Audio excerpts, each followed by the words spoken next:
with, I think a lot of people is it's almost construed as. Vince Gill wasn't just a country music icon. He was a voice that soothed broken hearts, a soul that bled emotion into every note.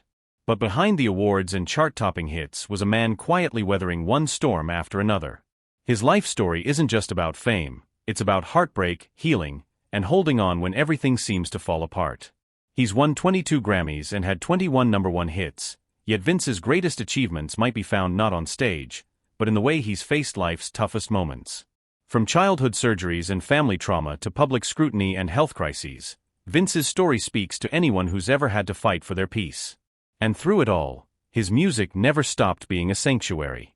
How has Vince Gill inspired you, through a song, a moment, or a memory? Share your thoughts in the comments. Your story matters just as much as his. Born in Norman, Oklahoma, Vince Gill grew up in a household where the courtroom met the concert hall. His father was a federal judge by day and a banjo-strumming bluegrass lover by night, often jamming with Vince's mother after long days in court. That blend of seriousness and soul became Vince's earliest memory of harmony, not just in music, but in life. But childhood wasn't gentle. Vince was born with crossed eyes, a condition that required 2 painful surgeries and still left his left eye wandering under stress. Teased by classmates and burdened by insecurity, he withdrew from social life, using thick glasses to hide his discomfort. Rather than lash out, he picked up a guitar and began building a new world where pain turned into melody. Tragedy struck when Vince was just 10. His half-brother Bob suffered a devastating car crash that left him brain-damaged and dependent on full-time care. Vince watched his parents' marriage strain under the emotional and financial pressure, and the weight of loss settled into his heart. Years later, he would say those early wounds taught him what it really meant to lose, and to love deeply despite the risk. Vince Gill's path to stardom was anything but smooth. As a teenager, he poured his soul into bluegrass music, forming a band called Mountain Smoke. But in 1976, when they opened for the rock band Kiss, the crowd wasn't ready for fiddles and banjos. Booed, mocked, and pelted with cups, Vince snapped, flipping the crowd off and storming off stage. It was a humiliating moment, but one that lit a fire in him rather than put it out. Instead of giving up, he moved to Kentucky and then Los Angeles, joining bands like Boone Creek and Sundance, where he honed his skills beside legends. By 21, he'd become the frontman for Pure Prairie League, a band in desperate need of revival. Vince didn't just sing, he transformed their sound, blending emotional depth with commercial appeal. When Let Me Love You Tonight broke into the Billboard Top 10, it was his voice leading the way. But fame is fickle. When their label collapsed and sales faltered, Vince was let go. His solo efforts didn't take off right away either. Gigs dried up, doubts crept in, and his young family felt the strain. Still, he kept playing, kept learning, eventually joining Rodney Crowell's Cherry Bombs, where he mastered the stage under pressure. The dream hadn't died, it was just being rewritten, one heartbreak at a time. In 2000, Vince Gill made a personal choice that sparked a public firestorm. He married Christian pop icon Amy Grant. Both had recently ended long marriages, and while their love story was real, many fans didn't see it that way. The backlash was immediate and brutal. Christian radio banned their music, and protesters accused them of adultery. Vince's career took a hit, but his heart remained firm. Rather than hide, Vince faced his critics. In 2013, when protesters from Westboro Baptist Church showed up at one of his concerts, he calmly confronted them. Jesus also said a lot about forgiveness, he reminded them.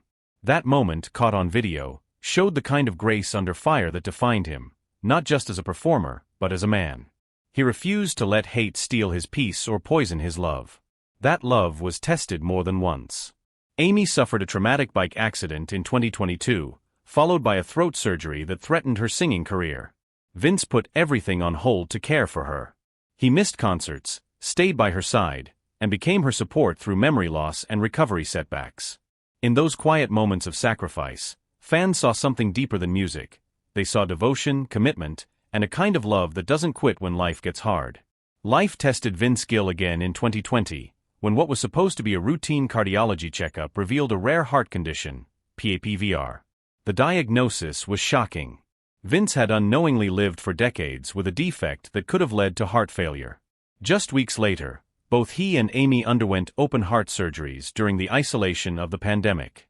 Separated by hospital restrictions, Vince described it as one of the loneliest chapters of his life. The challenges didn't stop there. Years of touring and emotional stress wore on his health. Vince developed vocal polyps that made singing painful, and chronic back pain from arthritis forced him to cancel shows. But he didn't retreat. He adapted, found therapy, and worked around the pain, never letting physical struggles silence his voice. His determination to keep performing spoke volumes to fans who faced their own aging battles. Then came a blow no one expected.